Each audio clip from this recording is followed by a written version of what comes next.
കാശ്മീരിലെ പഹൽഗാമിലുണ്ടായ ഭീകരാക്രമണത്തിൽ ജീവൻ നഷ്ടപ്പെട്ടവർക്ക് ആദരാഞ്ജലികൾ അർപ്പിച്ച് കോൺഗ്രസ് കട്ടപ്പന മണ്ഡലം കമ്മിറ്റിയുടെ നേതൃത്വത്തിൽ ദീപം തെളിയിക്കുകയും ഭീകരവിരുദ്ധ പ്രതിജ്ഞയെടുക്കുകയും ചെയ്തു. മിനി സ്റ്റേഡിയത്തിൽ നടന്ന പരിപാടി AICC അംഗം അഡ്വക്കേറ്റ് EM ആഗസ്തി ഉദ്ഘാടനം ചെയ്തു. എല്ലാവർക്കിടയിലും സമാധാനവും ബഹുമാനവും പ്രോത്സാഹിപ്പിക്കുന്നതിന് ഞാൻ പ്രതിജ്ഞാബദ്ധനാണ്. ഏതെങ്കിലും ഒരു ഭീകര സംഘടന ഒരു ആക്രമണം നടത്തിയാൽ തകരുന്നതല്ല ഇന്ത്യ രാജ്യവും രാജ്യത്തിന്റെയും മതേതരത്വവുമെന്ന് AICC അംഗം അഡ്വക്കേറ്റ് EM ആഗസ്തി പറഞ്ഞു. ഭീകരതയ്ക്കെതിരെ വിട്ടുവീഴ്ചയില്ലാത്ത നിലപാട് സ്വീകരിച്ചതിന്റെ പേരിൽ ജീവൻ നഷ്ടപ്പെട്ട ഇന്ദിരാഗാന്ധിയുടെയും രാജീവ് ഗാന്ധിയുടെയും രക്തം വീണ ഭാരതമണ്ണിനെ അസ്ഥിരപ്പെടുത്താൻ ഒരു ശക്തിക്കും കഴിയില്ലെന്നും EM ആഗസ്തി കൂട്ടിച്ചേർത്തു. എന്നാണ് മഹാരാജാവ് അദ്ദേഹത്തിന്റെ പരിചാരകരോട് പറഞ്ഞത്.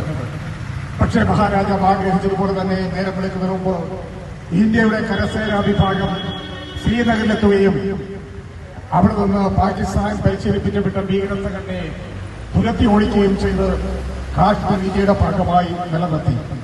ആ കാശ്മീരിനെ കലാപഭൂമിയാക്കാനാണ്, ആ കാശ്മീരിനെ പാകിസ്ഥാനോട് ചേർക്കാനാണ് പാകിസ്ഥാൻ ദീർഘകാലമായി ശ്രമിച്ചുകൊണ്ടിരിക്കുന്നത്. അതുകൊണ്ടാണ് രണ്ട് യുദ്ധങ്ങൾ 1965-ലെയും 1971-ലെയും രണ്ട് യുദ്ധങ്ങളിൽ നമുക്ക് നേരിടേണ്ടി വന്നത് എന്ന കാര്യം ചരിത്ര വസ്തുതയാണ്.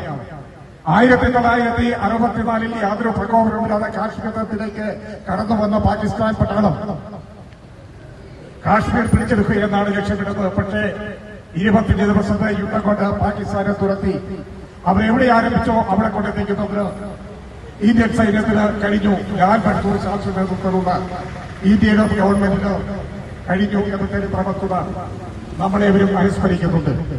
മണ്ഡലം പ്രസിഡന്റ് സിജു ചക്കുമൂട്ടിൽ അധ്യക്ഷനായിരുന്നു. KPCC സെക്രട്ടറി തോമസ് രാജൻ അനുശോചന സന്ദേശം നൽകി.